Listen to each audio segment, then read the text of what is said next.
2020-ci 27 sentyabr Vətən müharibəsi Azərbaycan hər tarixinə qızıl hərflər yazılmış bir dövr. Təbii ki, Ali Başkanımız İlham Əliyev canları orduya torpağı işğaldan azad edən əsgərlərdən, zabitlər axarda qoyardı. Təbii ki, bu güvəndə boşa çıxmadı. Şanlı qələbəmiz bugün dünyada öz sözümüzü deməyə nail oldu.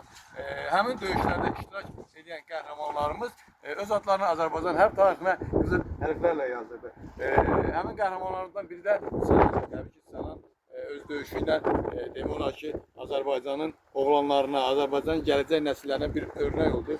Bir burada Şahin müəllim, siz bu millətin qürur mənbəsi, Ulu Öndər Heydər Əliyev şəhid ailələri görüşdüyü zaman onları Azərbaycanın ən dəyərli insanları adlandırdı və bugün əsas Azərbaycanın ən dəyərli insanlarından birisiniz. Və siz özünüz də 1-ci Qarabağ müharibəsi iştirakçısınız və tədbirlərin birində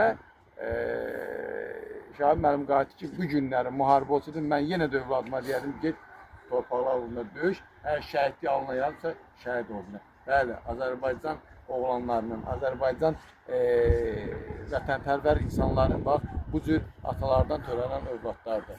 O torpaqlarda bu kişilərin qanları tökülmüşdür. Buyurun. Müəllim, çox sağ olun, Allah razı olsun. Bayaq dedin ki, bu dəyərlilər, məsələn, dəyərlilər şəhidlik. Bəli, dəyərləri dəyər edən dövlətimiz və millətimiz, xalqımızdır.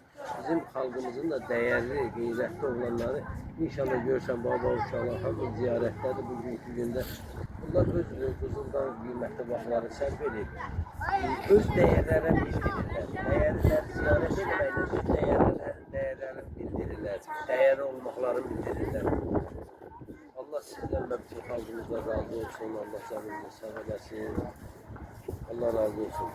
Bəli, mən bugün də, mən Azərbaycan əskəriyəm. Bugün də xalqımın, torpağımın ərazi bütövlüyü uğrunda, dövlətimin qorunması uğrunda hər an hazıram. Ali Başkanımızın əmrinə.